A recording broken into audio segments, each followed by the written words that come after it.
Hello and welcome to VistaTalks, interesting discussions with interesting people from all around the world. I'm your host for today, María Roa, and I'm delighted to be joined by Gregory Twohig. Greg is a driven and enthusiastic marketing professional with experience across B2B sales, brand management, and content creation. Greg works as a marketing solutions manager at Vistatec. He's also the program director for the Think Global Forum and creative director for VTQ Magazine.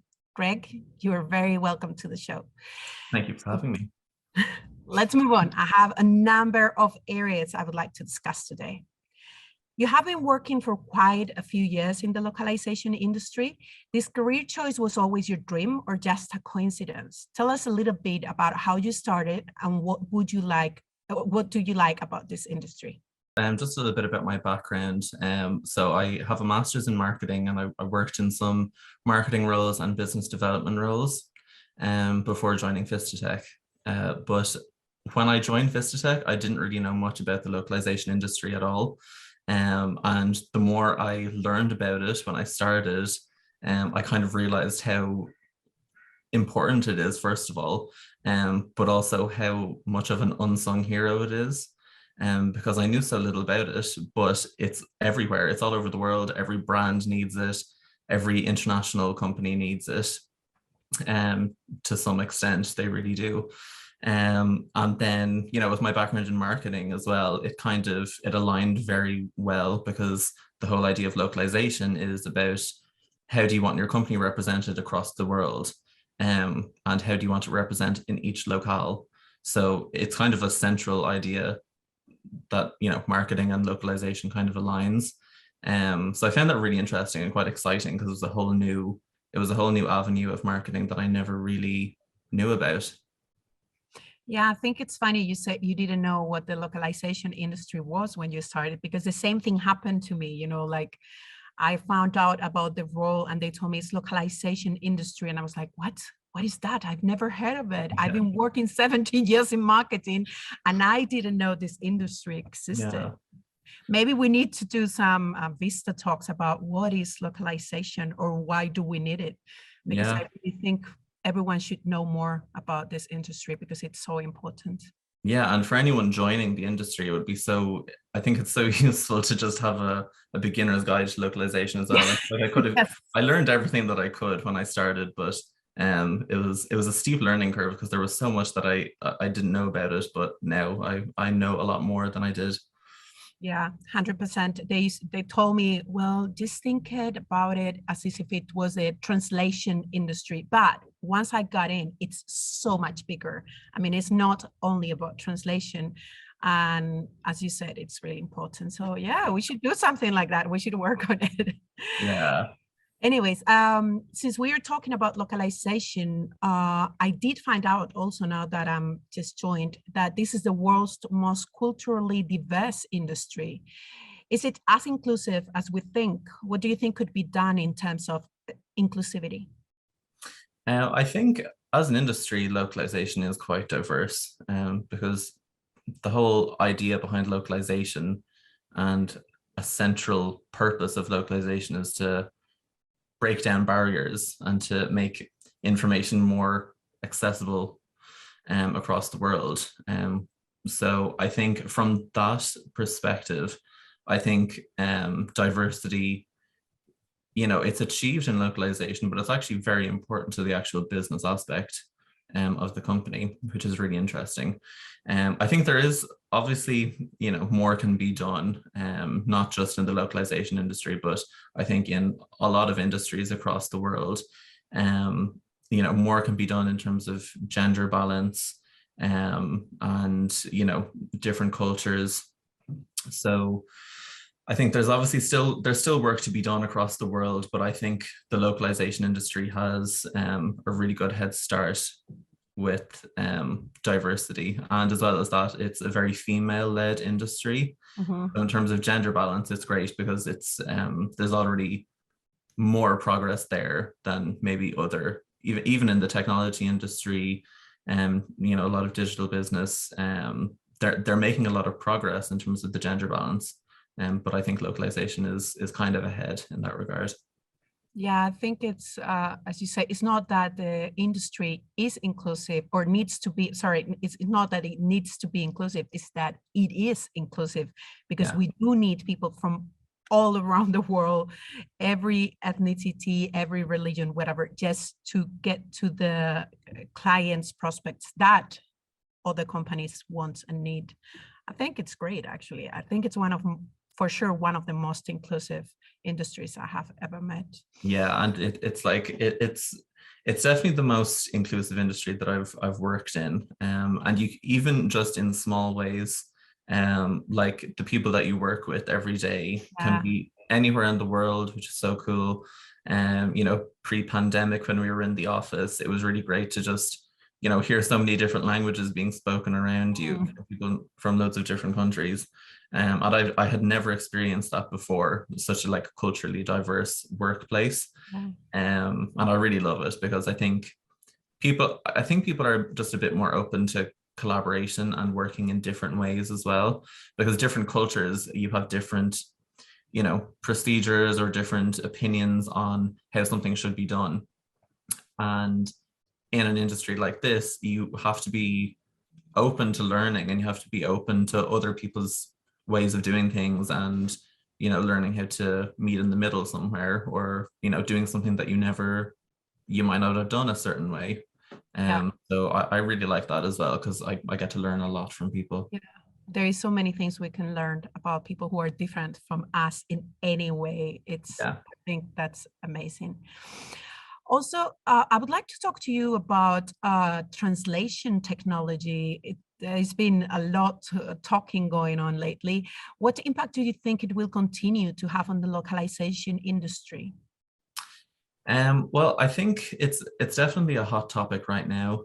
Um, I think from the outside it looks like, you know, there's a lot of talk about machine translation and there's a lot of progress in that area.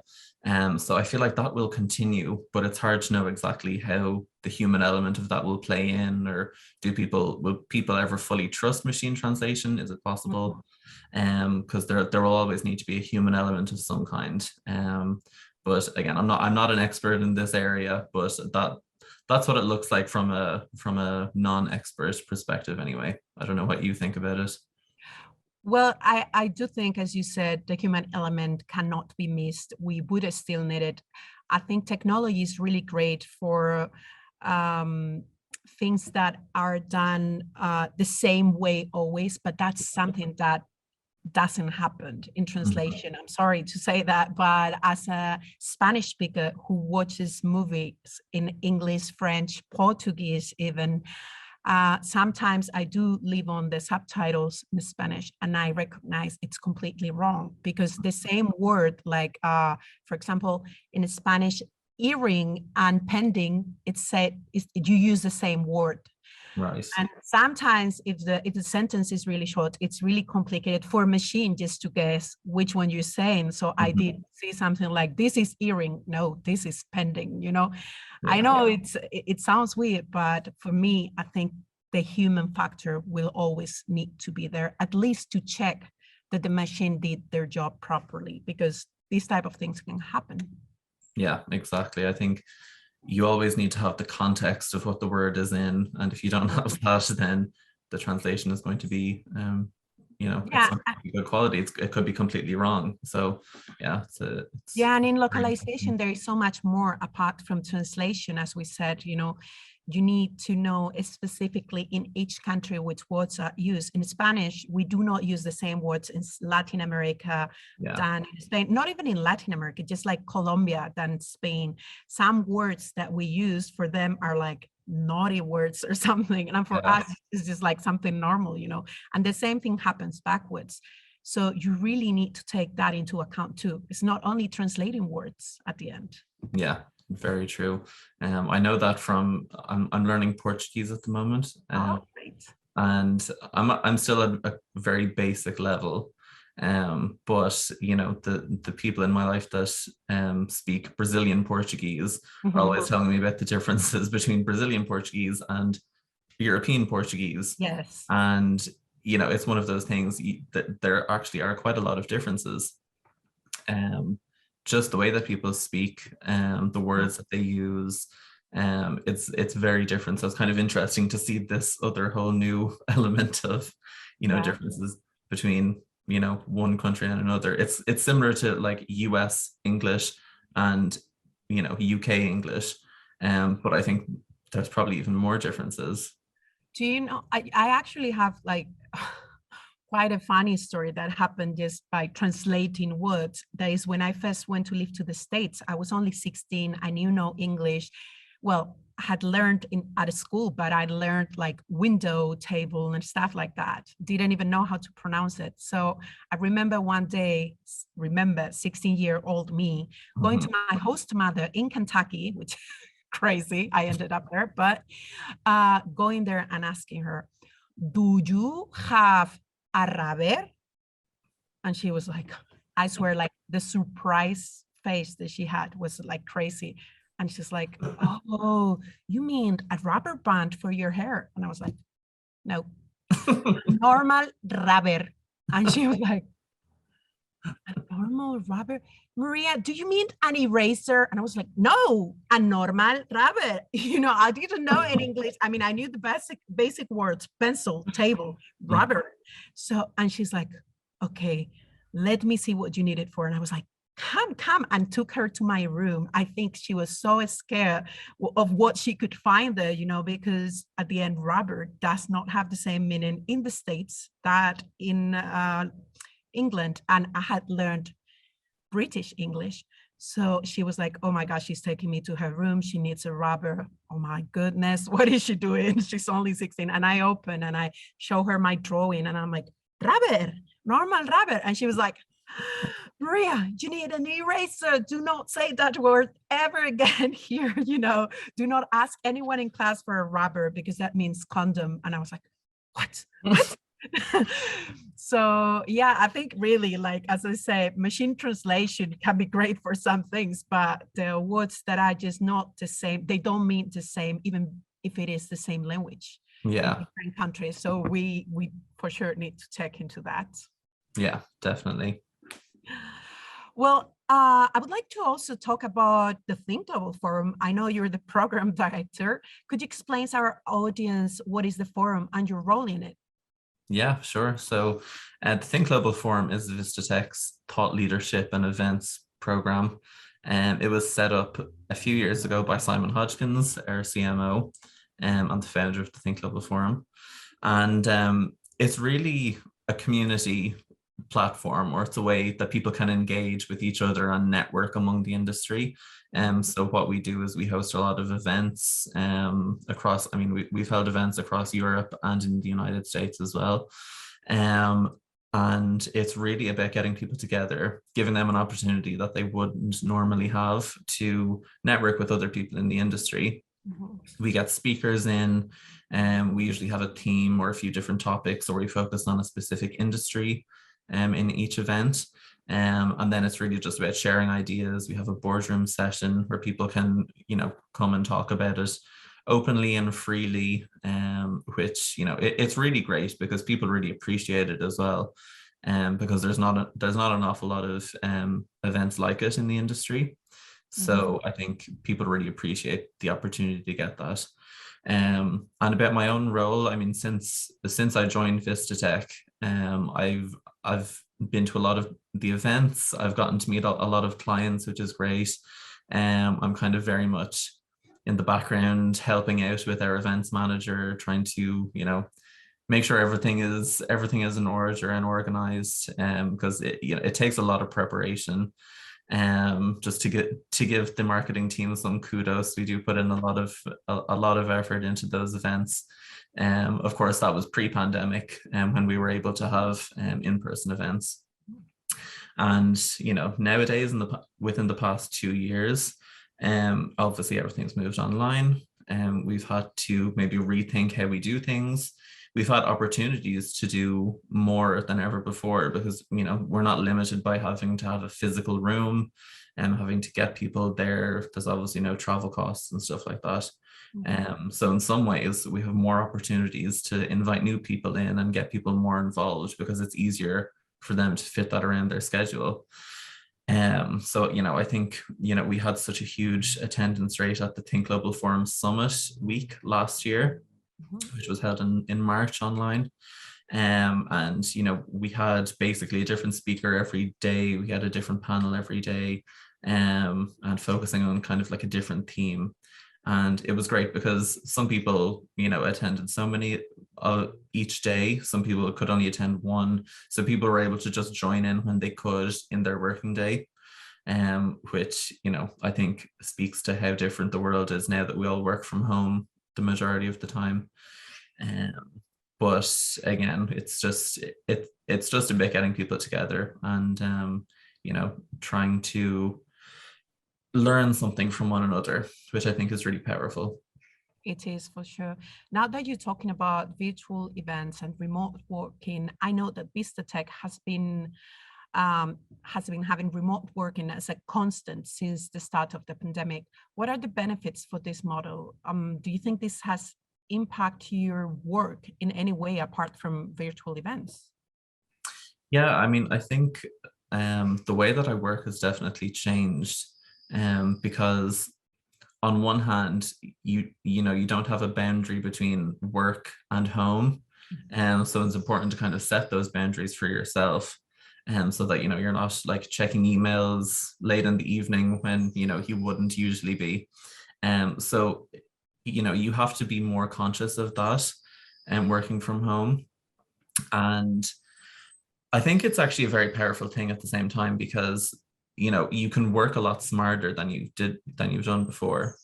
So, if you can do your job working from home, there's no reason why you need to be in an office. There's no reason why, you're even more or less effective depending on where you are. If you have your laptop, if you can work from home and be the same level of, professional and productive, then I think it's really a great thing. And I think it's something that a lot of companies, if they haven't already realized, they really need to realize that this is important and it's something that they need to focus on.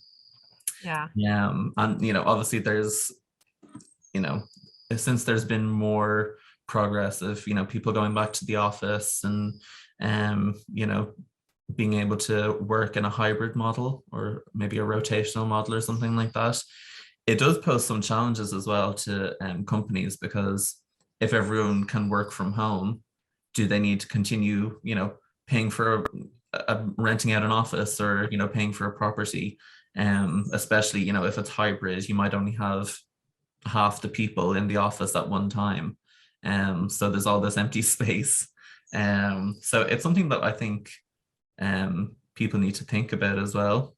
And companies do need to think about that. It's a bit of a challenge that companies need to overcome. Yeah, I don't really know what the answer is, but yeah. I think the office space needs to be rethought, like I think the part that I miss the most about not having an office is meeting people in person, being able to say, oh, I'm going to have a break, I'm going to have a Coke, do you want to come with me to the machine, and just like talk for 5 minutes about something else. When you're at your house, it's like you're completely focused all of the time. You cannot, like you can chat with someone, but it's virtually, it's not the same for me. So I think maybe office space should be thought about a place of reunion for workers, for employees, somewhere that we can meet, I don't know, once a week and see each other again, Yeah. I think that would be cool. I really do not think we do need a desk, a table or something in a specific place to work properly. Yeah. And I suppose it's worth mentioning as well the emergence of shared working spaces or co-working spaces.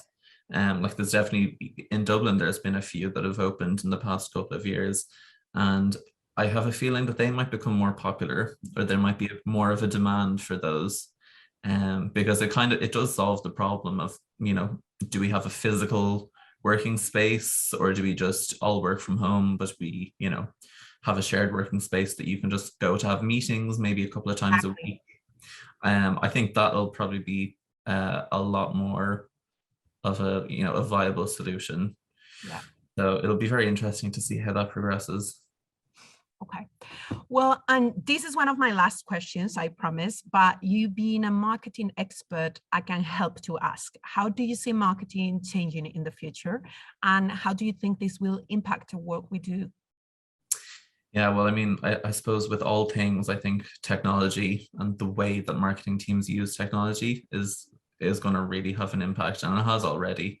From my own experience in marketing, when I look back to when I joined Vistatec 3 years ago, um, when I joined, I thought we had a really good marketing tech stack, which is basically a term for all of the technology that a marketing team can use to make themselves more efficient. It's kind of like their custom solution of how they get their job done every day.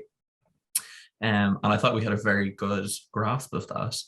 But now it's completely changed my opinion. I think now we've leveraged it way more than I even ever thought was possible. I think we've really carefully chosen and kind of reviewed all of the technology that we use, the different software like email marketing platforms, CRMs, creative design tools, event platforms, virtual event platforms that we use for, the Think Global Awards. There's a lot of stuff that we need to always have a grasp on. Mm-hmm. But the other side of that is you can also have too many platforms or nearly have too many solutions that all do one tiny thing, and it all kind of feels very separated. So I think what's important for marketing teams is to dedicate the time to really streamlining and kind of cutting the fat off the software that you use. Because otherwise things can just get really all over the place and really messy. I think another key thing that we did, which completely changed the game for us, was we hired a technical marketing executive. So we have our technical marketing executive, Jordan, who's done a fantastic job of reassessing all of our processes, and he's really focused on efficiency. And we all are kind of focused on how do we make our lives easier? How do we make it happen? It's just that we don't need any more. So I think that is really powerful for any marketing team that's listening. I could recommend a lot of different tools, but I think the first thing you need to do is figure out what you need, and then work forwards from that. If you need to hire somebody specifically to work on technical marketing, I think that's a really good step to do, because it really has changed it for us that we have we can all throw ideas out there, but we have somebody who's specifically focused on improving that technology, and the technology that we use. And yeah, I just think it's important to know what you need. For sure, 100%. Well, is there anything else you would like to share with our audience today? Well, I just want to say that keep an eye out for all of the exciting projects that we're working on. There's so many that I can mention, but the important ones right now is, VTQ, our magazine. We've just released our newest issue. So definitely check that out on vtqglobal.com. The Think Global Awards, which is also another very exciting project. We're just in year 5 now, which is a big milestone for us. And it'll continue to grow, I'm sure, in the future. So definitely check that out as well. And yeah, in terms of all of our other brands, check out the Think Global Forum and Vistatec, and keep up to date with everything. And VistaTalks, of course, where we have a lot of new episodes all the time. Yes, actually we do. I think I'm super excited about VistaTalks. You're my first guest, so thank you for that. This is the end of today's show with Gregory Twohig. Please make sure to tune in again to see or listen to the next VistaTalks shows, where we will be discussing more interesting topics with interesting people from all around the world. Thank you, Greg. Thank you.